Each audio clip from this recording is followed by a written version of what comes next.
वाचलं काढा तुम्ही. आता कोणता विषय चालू आहे बघा. या तरंगातले दोन विषय. एक आहे आत्माचा आनंद स्वरूप आहे, हा नाही आपला विषय. आत्मस्वरूपाच्या ठिकाणी दुःख कारात्री नाही, हा विषय होऊन गेला आपला. तुम्हाला सांगता आलं पाहिजे. तिसरा विषय कोणता आहे? जीव ब्रह्माचं ऐक्य, हा विषय चालू आहे. पूर्वपक्ष जीव ब्रह्माचं ऐक्य संभवू शकत नाही. का संभवू शकत नाही सांगा.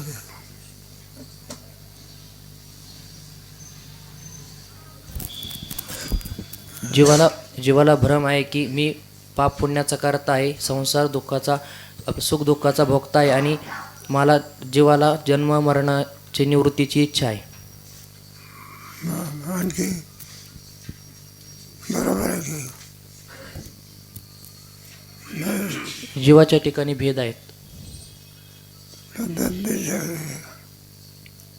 एका बुद्धिरूपी वृक्षावरती दोन पक्षी बसलेले आहे. एक कर्मफलाचा भक्त आहे, एक कर्मफलाचा विरुद्ध धर्म आहे म्हणून ऐक्य होऊ शकत.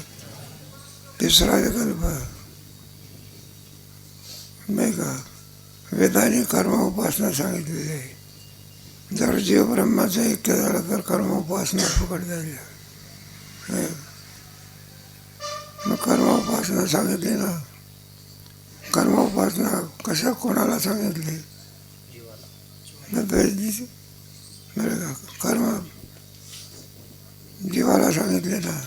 जीवाचा अंतर्भाव कशात केला? मग जीव राहिला का?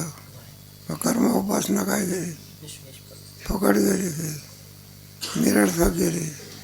या तीन कारणामुळे जीव ब्रह्माचं ऐक्य होत नाही. पहिलं कारण कोणतं? विरुद्ध धर्म आहे. दुसरं कारण कोणतं? जीव आणि परमात्मा याचं ऐक्य होऊ शकत नाही. तिसरं कारण कोणतं? कर्म उपासना निरर्थक जाईल. म्हणून या तीन कारणास्तव जीव ब्रह्मरूप होऊ शकत नाही. सांगता आलं पाहिजे तुम्हाला. आता क्रमाक्रमाने काय द्यायचे? पहिले आकाशाचा दृष्टांत. ब्रह्म हे कसं आहे? व्यापक आहे. आकाश कसं आहे? मग घटाकाश, जलाकाश, मेघाकाश. ब्रह्माचं सुद्धा कुठंच चैतन्य, जीव चैतन्य पुढे आणि कोणतं चैतन्य? ब्रह्माचं. जीव चैतन्य म्हटलं काय? ऐक्य करायचं आहे ना आपल्याला. जीव स्वरूपामध्ये काय काय आहे? मग आणि संसार धर्म कोणाच्या? जीव स्वरूपात बुद्धीचे, कुठंच त्याचे नाही.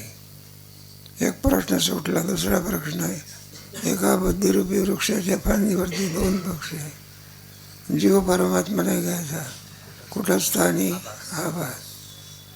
मग ऐक्य जे सांगितलेलं आहे ते कोणाच्या याच्या कुठंच ब्रह्मरूप आहे. आणि आभासामुळे काय? भेद आहे बरं का. आणि त्याचा अधिष्ठान चैतन्य मग ब्रह्मस्वरूप आहे. आपल्याला जीव ब्रह्माचं ऐक्य करायचं म्हणजे जीवाचं आणि ब्रह्माचं ऐक्य करायचं आहे का अधिष्ठानाचं ऐक्य करायचं आहे? तिसरा प्रश्न कोणता? कर्म उपासना. बघा, कर्म उपासना कोणाला सांगितली? चैतन्याला नाही. मग दोघांचा आभास काय? भिन्न आहे. ईश्वराचा आभास कर्मफलदाता आणि जीवाचा आभास कर्मफल करता आणि भोगता. जोपर्यंत जीवाला मी ब्रह्मरूप आहे असं ज्ञान होत नाही तोपर्यंत कोणतं ज्ञान होत नाही. तोपर्यंत जीवाने कर्म उपासना काय केली पाहिजे? केलीच पाहिजे. कर्म उपासना कशाकरता करायची? आपल्या ठिकाणी माल नावाचा काय? विक्षेप नावाचा काय? माल विक्षेप जाण्याकरता, ईश्वराच्या प्रसन्नतेकरता जीवाने ईश्वराची उपासना काय केली पाहिजे? केलीच पाहिजे. मग केव्हा मी ब्रह्म आहे असं ज्ञान झालं, आलं का लक्षामध्ये? म्हणजे जीवाने ईश्वराचा भेद राहत नाही, जीवेश्वराचा भेद. तुम्हाला तिसऱ्या तरंगामध्ये सांगितलं होतं, गुरुचं कर्तव्याचं आहे सगळे भेद काय करायचे. मग जीवेश्वराचा भेद सुद्धा काय होतो? नष्ट होतो. जोपर्यंत मी ब्रह्म आहे असं ज्ञान होत नाही तोपर्यंत जीवाने ईश्वराच्या प्रसन्नतेकरता कर्म उपासना काय केली पाहिजे? तर ईश्वर मानत नाही ना. का मानत नाही?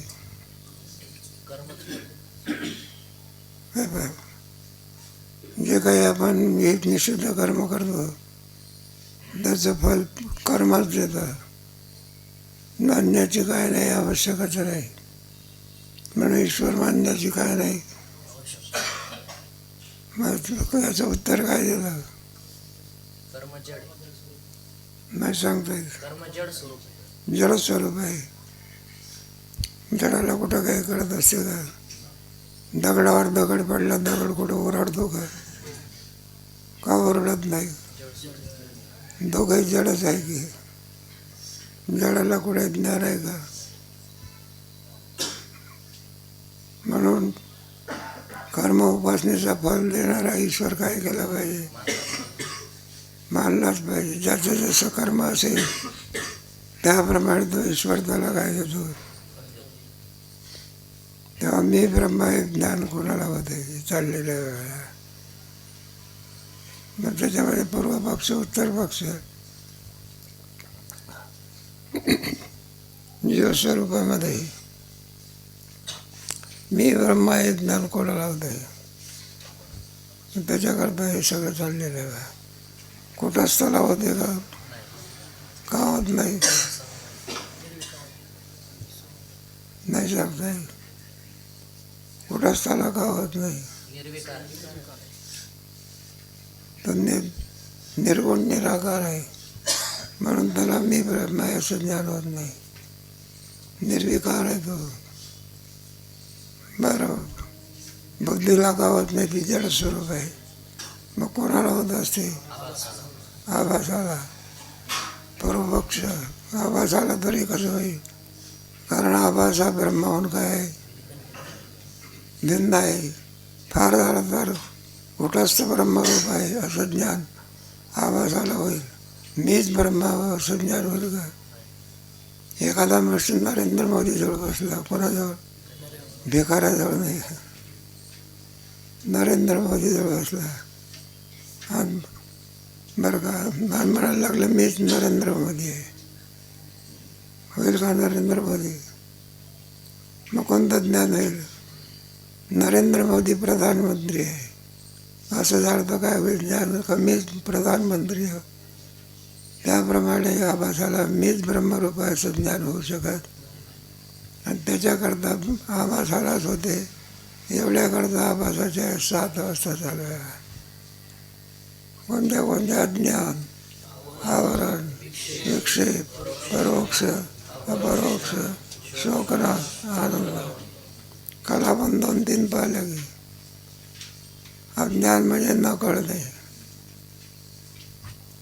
जीवाला ब्रह्म काय, कर्म काय वगैरे आधी करून कळत असते का? मग ब्रह्माच्या विषयी ज्ञान आहे का? नाही का? ईश्वर वगैरे आधी करून अज्ञान म्हणतात त्याला. अज्ञान म्हणजे काही न कळणे. हा व्यवहार ज्याच्यामुळे होतो त्याला अज्ञान असं म्हणतात. ही पहिली अवस्था. संतांना मात्र ज्ञान असते. कोणाला? आपल्याला काय असते? मग इथं आले संत शोधून नाही, शोधून या चालले संत इथं जगाचे. म्हणतो वाढावया सुख कुळाचार्य नाम. जीवाला कुठं ज्ञान आहे का? अजित पवार आला तर असं ज्ञानाचं कशाला विमानात बसला असं ज्ञान झालं पण किंवा विमान पडल्यानंतर. म्हणून अज्ञान म्हणजे न कळणे. दुसरं कोणतं? आवरण म्हणजे आच्छादन. मी पाहिजे ते सगळा अंधार असला कामात दिसते का मग अंधाराने काय केलं? आच्छादन केलं. त्याप्रमाणे आच्छादन करणे म्हणजे काही कळून न देणे, स्वस्वरूपावर ते आणखी आचार नसले आपल्याला ज्ञान नसतं त्याला आच्छादन समजलं. तिसरा कोणता आहे? विक्षेप. दोरी रूपाने नाही कळाली म्हणजे सर्परूपाने प्रतीत होते. विक्षेप म्हणजे कार्य.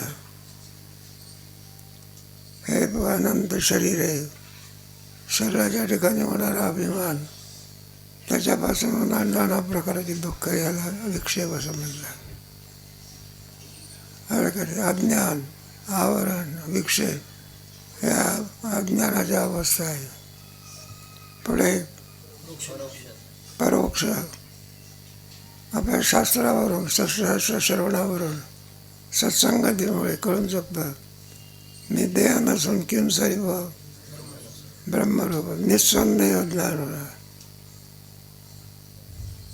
एखाद्या माणसाने म्हटलं तर तुम्ही मनुष्य नाही, कबूल करणार का तुम्ही? मग काय म्हणत, तू लाख जरी म्हटलं तरी मी कोण आहे? मनुष्य आहे. एखादा संन्यासी मंगल कार्याला गेला, सगळे ग्राहस्ती लोक असतात, मग तो संन्यासी ग्राहस्ती समजतो का? काय समजतो तो? जरी ग्राहस्ती लोकात बसला तरी तो त्याचा बोध कोणता आहे? मी कोण आहे? संन्यासी.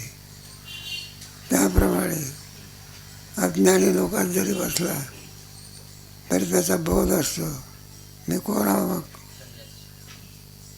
मग जोग महाराज कोण आहे? मग स्वानंद सुखनिवासी निस्संदेह ज्ञान होणे याला परोक्ष ज्ञान म्हणतात. सत्संगती, सत्शास्त्र श्रवण. आणि पुढे कोणता आला? अपरोक्ष ज्ञान. ते ब्रह्म दुसरं तिसरं कोणी नसून ते ब्रह्मच कोण आहो असा निस्संदेह बोध होता. ब्रह्म माझ्याहून काही नाही, मी ब्रह्माहून काही नाही, त्याला अपरोक्ष ज्ञान म्हणतात. आणि अपरोक्ष ज्ञान झालं म्हणजे सगळा विक्षेप निवृत्त होत असतो. त्याला शोकनाश म्हणतात. भगवंताने भगवद्गीतेमध्ये अर्जुनाला कोणतं ज्ञान दिलं? अपरोक्ष ज्ञान. लगेच शोक निवृत्त झाला, नष्टो मोह. मग बसला होता खाली, मस्त बसला होता कारण तुझा कशावरून? अश्रुवरून आकुलेशन. आणि अपरोक्ष ज्ञान होता बरोबर. करिष्ये वचनम तव. मग लगेच वर आला की कशाची निवृत्ती झाली? प्रारंभी अशोचानन शोचस्व गतासून गतासून. मग शोक निवृत्ती. माझ्या ठिकाणी कोणताही धर्म नाही, नाही जावे आम्हा मरावे अहो अखंडित. ब्रह्म या बोलावरती ब्रह्मकडून मरत असते का? न जाय ते म्हणजे देवा. सदरा टाकला म्हणजे आपण संपलो का? सदरावरून आपण का? प्रारब्ध संपलं की शरीराला सोडून जीव काय करतो? त्याला अधिभूत म्हणतात. काय म्हणायचं? तुम्हाला गेला ना गीतेमध्ये, अधिभूत म्हणजे शरीर, अधिदैव म्हणजे जीव, नदी यज्ञ म्हणजे परमात्मा. सुंदर विचार सांगितलेला आहे. कोणत्या अध्यायामध्ये? 8व्या अध्यायामध्ये. तुम्हाला मोक्ष प्राप्त करून घ्यायचा का? जरा मरण मोक्ष आहे मामाश्रित यतून ते ब्रह्मतद्विदु कृष्णमध्यात्मक कर्मच्या म्हणून तो विचार सांगितला. ब्रह्म म्हणजे काय, कर्म म्हणजे काय, अध्यात्म म्हणजे काय. 8व्या अध्यायामध्ये पुन्हा सांगितलं, विरुक्ती केली. तात्पर्य कशा करता सांगितलं. एकदा मी ब्रह्म आहे हे ज्ञान झाल्यानंतर सगळे आणखी संसार धर्म निवृत्त होता. मी देह नसून कोण आहो, हा ब्रह्मस्वरूप आहे हे कळाल्यानंतर तो देहाला मी म्हणेल का आता? नाही. पण लग्न झालं गरीब आहे मुलीचं, आता ती राणी झाल्यावर ती काही गरीब आहे म्हणेल का आता? त्याप्रमाणे अपरोक्ष ज्ञान शोकनाश होतो सगळा. मग खरा चित्तप्रज्ञस्य का समाधीत असते. प्रजात यदा कामा आत्मनी एव आत्मना तुष्टा. याला आनंदावाप्ती म्हणतात. काय म्हणायचं? अपरोक्ष ज्ञानाचे लक्षण. मी सच्चिदानंद ब्रह्मरूप आहे असे आत्म्याचे ब्रह्मरूपाने जे निस्संदेह ज्ञान, त्यास आत्म्याचे अपरोक्ष ज्ञान म्हणतात. हे अपरोक्ष ज्ञान सर्व अविद्या जालाचा नाश करते. त्याला अपरोक्ष ज्ञान म्हणायचं. सगळा विद्याजाल म्हणजे कसं? अज्ञान पुढे अज्ञान आवरण विक्षेपाला विद्याजाल म्हणजे अज्ञानाने जाते, आवरणही जाते आणि विक्षेपही नष्ट होतो. याला शोकनाश म्हणायचा. सगळा कोणतं ज्ञान मात्र अपरोक्ष ज्ञान. नाही का? 2 प्रकार आहे का? परोक्ष आणि ब्रह्म आहे कोणतं ज्ञान, आणि तोच ब्रह्म आहे. ब्रह्म आहे कोणतं वाक्य, आणि तोच ब्रह्म आहे महावाक्याच्या द्वारा अपरोक्ष ज्ञान. आणि अवांतर वाक्याच्या द्वारा अनेकदा अपरोक्ष ज्ञान झालं म्हणजे काय होते? सगळा विद्या जाण्याचं शोक काय होतं. म्हणून भगवंताने शोक निवृत्त करता अर्जुनाला कोणतं ज्ञान सांगितलं? ब्रह्मज्ञान. परीक्षितीला सुद्धा शुकाचार्याने कोणतं ज्ञान सांगितलं? ब्रह्मज्ञान. भागवतामध्ये कोण बोध करतात? शुकाचार्य. कोणाला? गीतेमध्ये धृतराष्ट्राला करतात का? धृतराष्ट्राचा अधिकारी आहे का? त्याला बोध करून काय उपयोग आहे? मग कोणाचा शोक निवृत्त केला? अर्जुनाचा. मग कोणची अवस्था? शरीर आहे तोपर्यंत जीवनमुक्त अवस्था कोणती? मग एकदा प्रारब्ध संपलं मग विधेय मोक्ष कोणता? जन्म नाही आणि माझी भाग. मग तो जीव हे भाषे बाळा माझा. म्हणजे ब्रह्म म्हणजे काय हे मला माहीत नाही. या व्यवहाराचे कारण जे अज्ञान आणि ब्रह्म दिसत नाही म्हणून ते नाही अशा दोन्ही प्रकारचे आवरण. आणि मी ब्रह्म नाही, मी कर्ता भोक्ता, पापी पुण्यवान, सुखी दुःखी वगैरे धर्मवान संसारी आहे.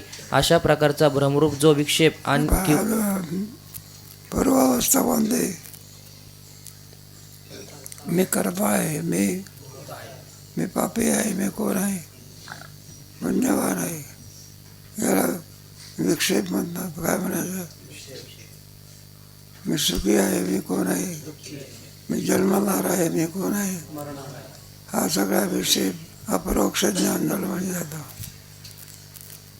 मग मी ब्रह्म कसा असू शकेल?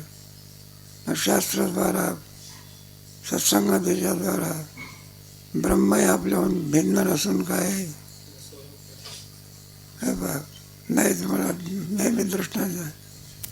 एकदा बाईने श्रीमंत पुरुषाचे लग्न केलं म्हणजे ती मी गरीब आहे असं समजते का? मग काय समजते? दोचं ऐक्य झालं. आता काय झालं? आतापर्यंत 2 काय होते, आणि शुभमंगल सावधान म्हटल्यानंतर 2 काय झाले. दोघांनाही मुलगा झाला म्हणजे ती म्हणतो कोणाचा मुलगा आहे हा, आणि हा कोण म्हणतो आता भेद आहे का भेद आहे. तसं मी ब्रह्म आहे ज्ञान झाल्यानंतर जीवपणा संपला. मग कोणत्या बोधावर येतो तो, मी ब्रह्म आहे. अनुग्रहीने या तो कडा आणि तो का आकाश आहे कडा. शरीराने का बोधाने, बोध आहे. शोकनाशाचे लक्षण. अपरोक्ष ज्ञान झाल्यावर माझ्या ठिकाणी जन्म मरण सुखदुःख पाप पुण्यादी कोणताही संसार धर्म नसून सच्चिदानंद ब्रह्मरूप मी आहे अशा रीतीचा जो दृढ निस्संदेह बोध होतो त्यासच शोकनाश म्हणतात. शोकनाश म्हणतात. माझ्या ठिकाणी जन्म नाही, पुढे मृत्यू नाही, सुख नाही, दुःख नाही, कर्तृत्व नाही, भोक्तृत्व नाही, कोणताच दुःखदायक संसार धर्म नाही. शरीराच्या धर्माचा माझा काही संबंध नाही. 3 शरीराचा. हे कोणतं शरीर आपलं, बालपण, तरुणपण, वृद्धपण वगैरे कोणाचे, स्थूल शरीराचे, कोणाचे नाही का. डायबिटीस म्हणा, हार्ट अटॅक म्हणा, कोणाचे धर्म आहे सगळे. बरं, काम क्रोध वगैरे आधी करून कोणाचे धर्म आहे, सूक्ष्म शरीराचे आहे. 5व्या तरंगाचा होतो मला. सूक्ष्म शरीराचे धर्म वेगळे.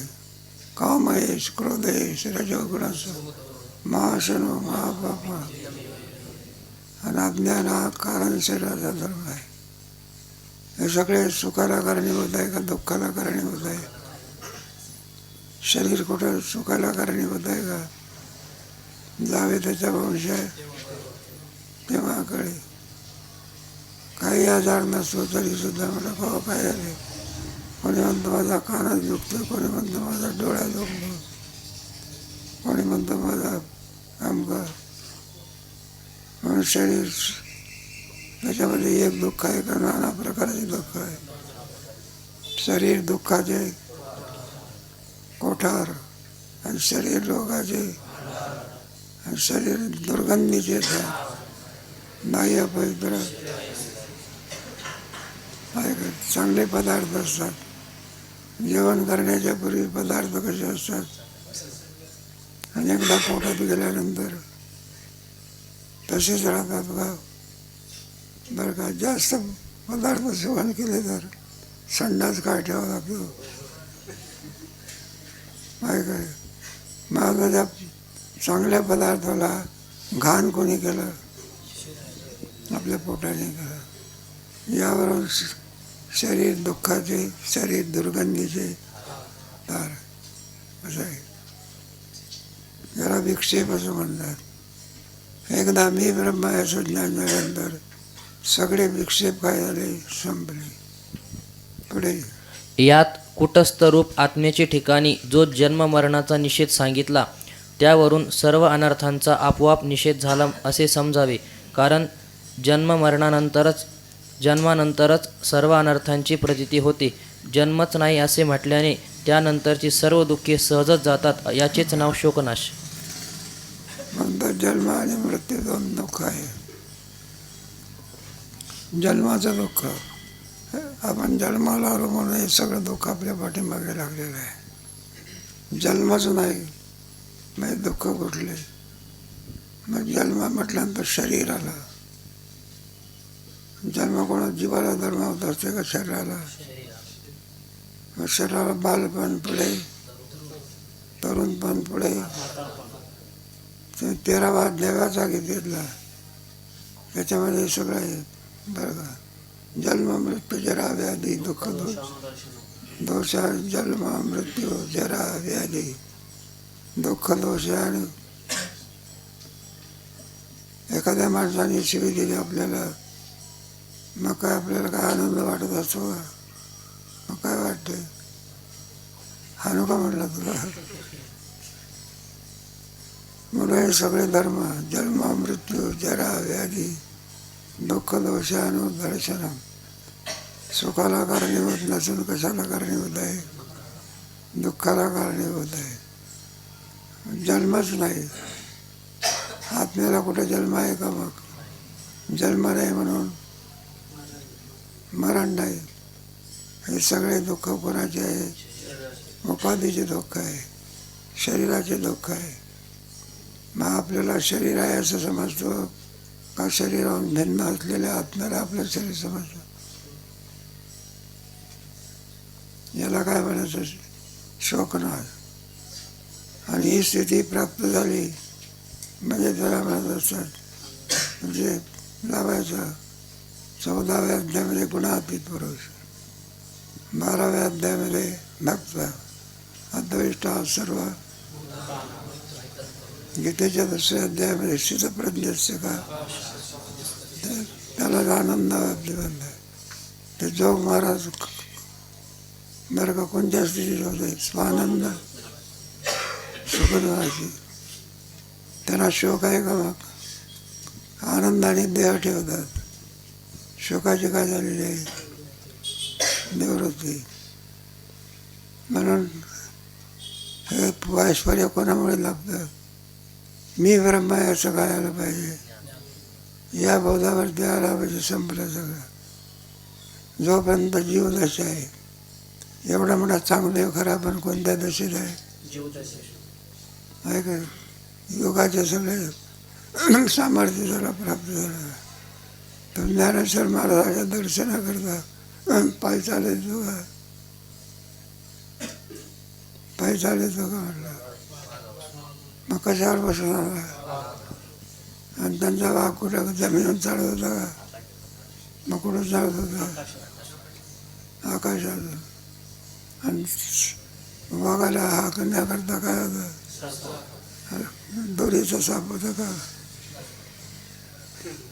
मग केवढा ऐश्वर्य आहे, तरी पण बद्ध ठरला का मुक्त ठरला? अल्लाची मुक्ताबाई. या बाबाचं वय किती होतं? 1400. शिष्य किती होते? काय करू? आणि मुक्ताबाईचं वय किती?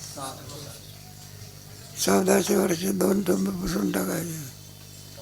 2 टिंब पुसले म्हणजे किती राहते?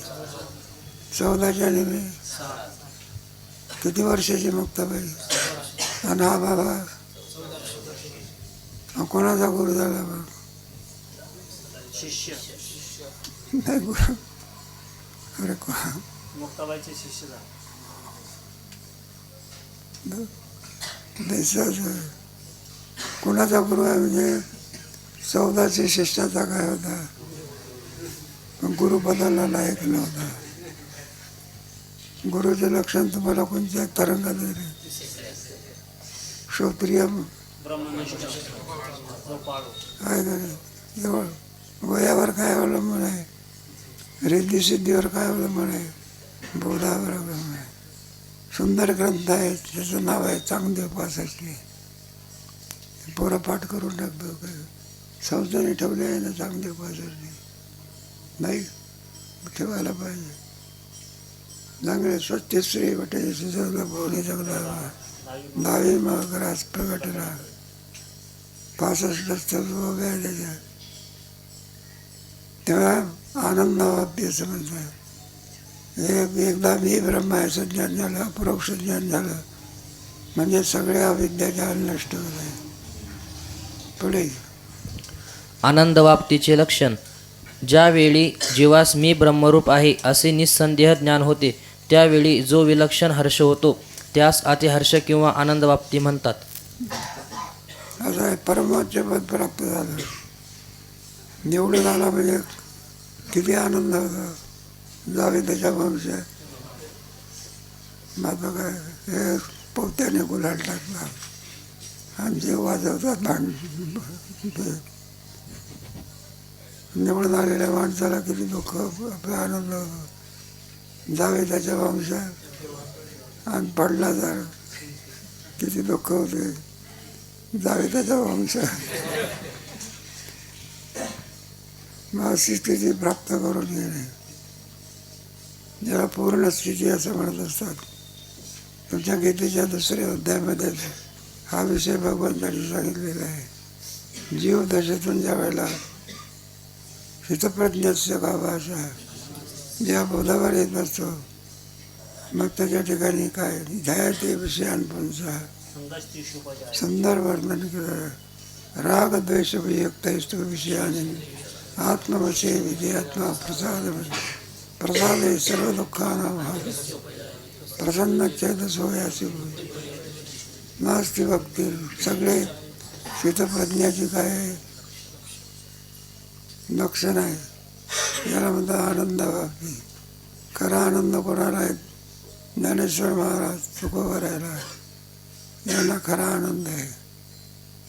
तुका म्हणे खातो हरभऱ्याचे लाडू का, मग कशाचे नाही वैभव कोणाला प्राप्त झाला? हा ना, त्यांना दुःख माहिती आहे का? दुःख ते कायचे नाही, मुक्ती झाल्या त्याला आनंद प्राप्ती होता. आपल्याला धनामुळे आनंद आहे. कशामुळे?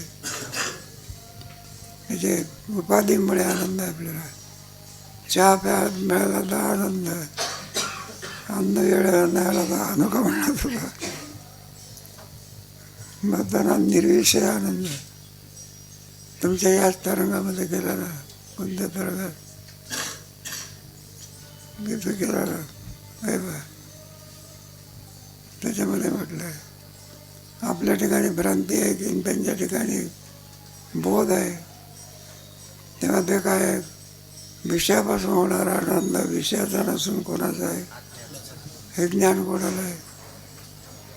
संतांना. आणि आपल्याला कोणतं ज्ञान आहे? आनंद कोणाचा आहे? विषय गोडी बोलले. बरं का, दोमध्ये फरक आहे ना.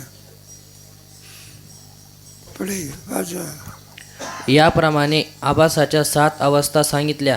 यात 5वी अवस्था मी ब्रह्मा ही आहे.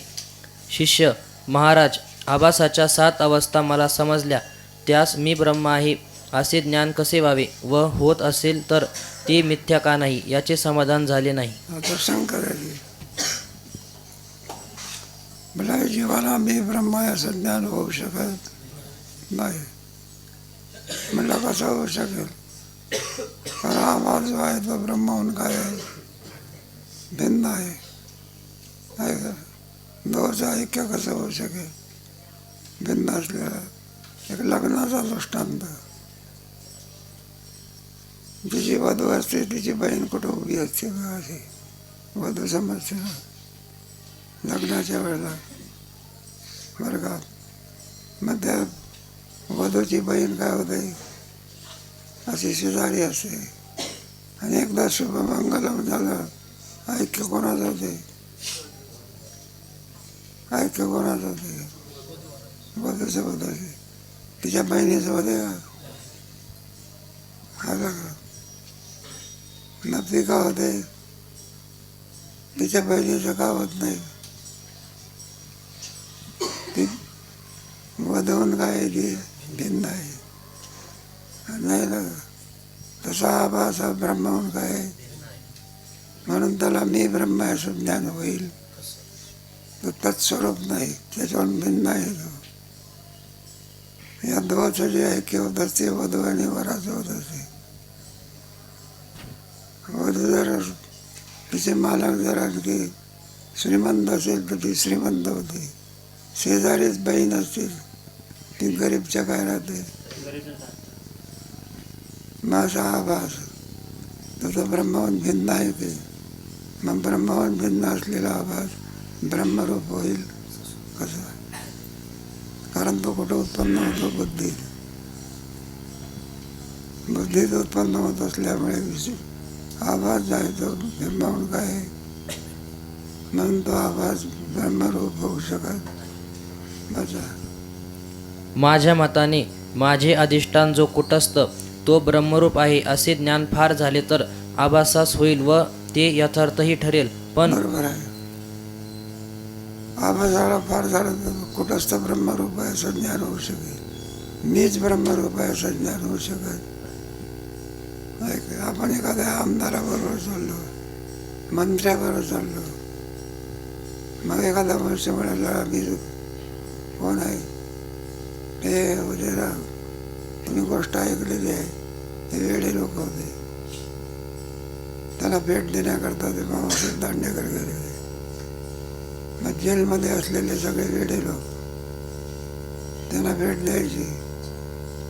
मग तिथल्या एका मुख्य वेड्यामध्ये एक मुख्य वेडा होता. तुम्हाला म्हणलं साहेब तुम्हाला वेडे लोक कसे असते? कोण म्हणते असं? वेडाच म्हणतो. वेडे लोक कसे असते? वेडा वेड्याला आपला वेडा असं समजत. मग तो विचारतो एखाद्या वेड्याला, इकडे येते, काय तुझं नाव आहे? तर म्हणला शिवाजी शहाजी भोसले माझं नाव आहे.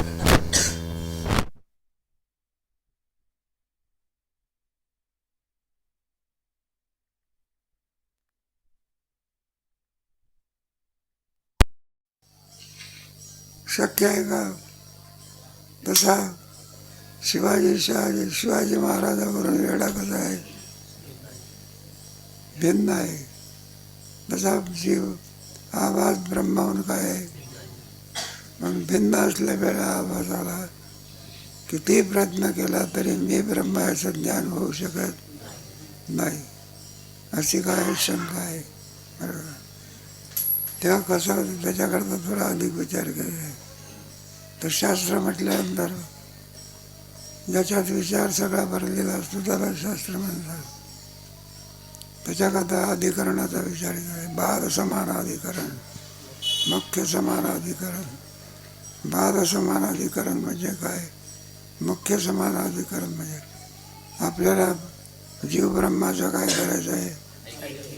ऐक्य करायचं आहे. बाद समानाधिकरण. बाद समानाधिकरण म्हणजे बाद करून ऐक्य करायचं. आपण एखादा कल्पना आंब्याचा रस आहे, त्या आंब्याचा रस करायचा आपल्याला. मग रस करते वेळी काही काय करावं लागते? टाकावं लागते काही काय करे. मग रस जर करायचा असेल तर आंब्याचा रस करायचा, टरफलाचा आणि कोयचाही ऐक्य होते का? मग कोणाचं होते? रसाचा. टरफल आणि टोळी काय करावं लागते? त्याचा बाद करावा लागतो. काय करावं लागतो? आणि आपण जे पैसे देतो टरफलाचे आणि कोळीचे पैसे देत असतो का? विकत घेतो. काय घेतो आपण? आंबा विकत घेतो म्हणजे रस विकत घेतो. आणि टरफला आणखी ते कोय काय करतो आपण? सुकलेला आंबा विकत घेत असतो का ताजा तोडलेला? ताजा तोडलेला का घेतो? त्याच्यात रस आहे भरलेला. आणि सुकलेला आंबा असेल तर वाळलं लिंबू घेतो का? मग कोणतं घेतो? नुकतंच झाडाचं तोडलेलं. मग जराचा काय करतो? त्याग. रसाचं काय होते? ऐक्य. तसं बाद समानाधिकरण. त्या बाद समानाधिकरणामध्ये आणि मुख्य समान बाद करावं लागत असं. गरिबाची पोरगी एकदम श्रीमंत होत असते का? मग एकदा आणखी यजमानाची ऐक्य झाली म्हणजे वडिलाच्या धर्माचा काय करावं लागतो? बाप म्हणत असतो व्यवहारामध्ये काय म्हणत असतो? तिचे सासरे भावाला सांगतो आज बरोबर ती आणि आता काय झाले? आम्ही काय झालं? सुटलो. आणि तुम्ही काय झाले? अडकले. सावधान. बरं आहे ना, चांगली गोष्ट आहे ना, आनंद आहे. जोग महाराज अडकलेच नाही का? काय नाही, कुठं अडकले? मग त्यांची शिष्य परंपरा आहे सुद्धा कशी आहे सगळी अडकली का? मग बंकट स्वामी महाराज, लक्ष्मण महाराज, मामासाहेब, सगळे शांताराम गुरुजी, मोठे वा नत्तू वा, सगळी मालिका कशी आहे. नंतर संस्थेला वाहून घेतलं.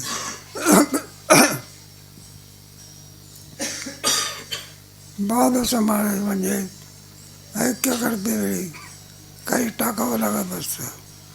हा? मग काय टाकायचं असतं? जीवधर्म सगळे काय करायचे? टाकायचे सगळे. बस. पण मीच ब्रह्म आहे असे ज्ञान आभासास होणे अयुक्त वाटते. याचे समाधान कृपा करून सांगा. अहम शब्दाचे विचारपूर्वक मुख्य व बाद समानाधिकरण. श्री गुरु हे शिष्य वाचले. शंका आहे ना, तुझं उत्तर देतात ना. श्री गुरु हे शिष्य, आता प्रथम तुला अहम शब्दाचा विवेक सांगतो. तो तुला समजला म्हणजे तुझा संशय दूर होईल. धन्यवाद. हा बघ, काय ग, मी ब्रह्म आहे असं आभासाला ज्ञान होऊ शकत नाही. त्याच्याकरता दुसरा विवेक सांगतात. अहम शब्दाचा विवेक सांगतात. अहम शब्दामध्ये त्याला जीव स्वरूपाचा विचार. अहम या शब्दाचा अर्थ काय आहे? मग त्याला मी असं म्हणतात. हा संस्कृतामध्ये मीला काय म्हणतात? संस्कृत शब्द आहे ना. आणि तुला काय म्हणतात? काय काय? आणि तिला काय म्हणतात? नाही सांगता. व्याकरण. हा, नाही, व्याकरण नाही. मग त्याच्यामध्ये अहम शब्द चालू हा चालू पाहिजे. ते व्याकरणात असतं. मग अहम शब्दाचा विवेक. त्याच्यामुळे जीव ब्रह्माचं ऐक्य सांगायचं आहे. अहम म्हणजे जीव. तर जीवाच्या ठिकाणी त्याचं विश्लेषण करायचं. याचे आवाज जीव. त्याच्या 4 खाणी आहे बरं का. अंडाच्या, जाराच्या, स्वेदाच्या, उद्भिजा. ह्या सगळ्या कोणाच्या खाणी आहे? अंडाच्या, जाराच्या. बरं का. त्याच्यातून प्राणी निघत असतात. अंड्यातून उत्पन्न होणारे, जाराच्या याच्यातून उत्पन्न होणारे, हे सगळे जीवदशेला कोणामुळे आले? पापामुळे आले. बा, अतिपापामुळे या योनी आहे. गीतेमध्ये याचा सुंदर विचार केलेला आहे. तुमच्याच याच्यामध्ये ऐसे 15व्या अध्यायामध्ये विचार कर. अति खालची योनी म्हणजे सर्पाची योनी. 16व्या अध्यायामध्ये गीतेच्या 16व्या अध्यायामध्ये आसुरी संपत्ती लोक आहे ना. तानान विशुद्ध क्रूरान संसारे सुंदरान शिपाम्याच्या समशुभा. हे सगळे जीवाच आहे की. साला डास सुद्धा काय जीव आहे ना. नाही काय, मनुष्य शांत बसलेला असतो. त्याला भूक लागली असते. भाकरीवर बसतो का मांडीवर बसतो? नुसताच बसतो का इंजेक्शन देतो? रक्त पित असतो. म्हणजे तो डास सुद्धा काय? मग मुंगी सुद्धा काय? जीव आहे. अंडाच्या, जाराच्या, स्वेदाच्या, उद्भिजा. हे गवत सुद्धा काय? ते वाढतं ना. ते तरुण पापाचं फल आहे सगळं. ऐसे होती तरुण नाही. त्याचे अगोदर आहे बघा. ते पशु, पुढे पक्षी, पशु पक्षी, कुर्मी, विकार येते. कृमी, कीटक आणि विकार येते. विकार म्हणजे सगळ्यात पापाची योनी म्हणजे कोणती? विकामे, विंचू आणि सर्प. एखादा विंचू चावला म्हणजे 24 तासाची काय असते. पण विंचू वाजल्यामुळे माणूस वाचतो. दुःख आहे पण काय होतं? लहानसा साप वाटला तरी कुठे पाठवतो? मोठा साप असला तर माणूस मरतो. आणि त्याचं पिलू असलं आणि ते चावलं तर माणूस काय गुदगुल्या होतो का? मग कोणती योनी आहे ती? जीव योनी आहे. सगळे जीवच आहे ते. अंडाच्या पुढे आणि एक 84 लक्ष योनी आहे. एक योनी. मग लागे बरा. या दुःखातून निवृत्त व्हायचं असेल तर कोणतं ज्ञान पाहिजे? जीव ब्रह्माचे. देह नव्हे मी ईश्वरे उरला वडे विठ्ठल. त्याच्यामधून जीव हे सगळं कशात चाललेलं आहे? इतर दर्शन कराय ना, ते दर्शन जीव ब्रह्माचं ऐक्य मानित जीव काय राहतो, जीवात आणि परमात्मा काय राहतो, त्यांच्यामध्ये भेद आहे. काय त्याला भेदवादी म्हणतात. आठ नाही का निंबार्क तुमचे वल्लभाचार्य हे सगळे रामानुज वगैरे हे सगळे भेदवादी आहेत, द्वैतवादी आहे. त्यांच्या ह्याच्यामध्ये जीव ब्रह्माचं ऐक्य होऊ शकत नाही. फार झाला जीव तर कुठं ब्रह्मदेवापर्यंत जाईल, कुठे जाईल, पण जीव मात्र ब्रह्मरूप होतो. आणि वेदांत शास्त्रामध्ये जीव किंसरूप होतो, जीव ब्रह्मैव हे चाललं आहे. म्हणून जीव हा ब्रह्मरूप कसा होतो याच्याकरता पुढचा अधिक विचार. अजून त्याने मी ब्रह्म या बोधावरती आलेला नाही.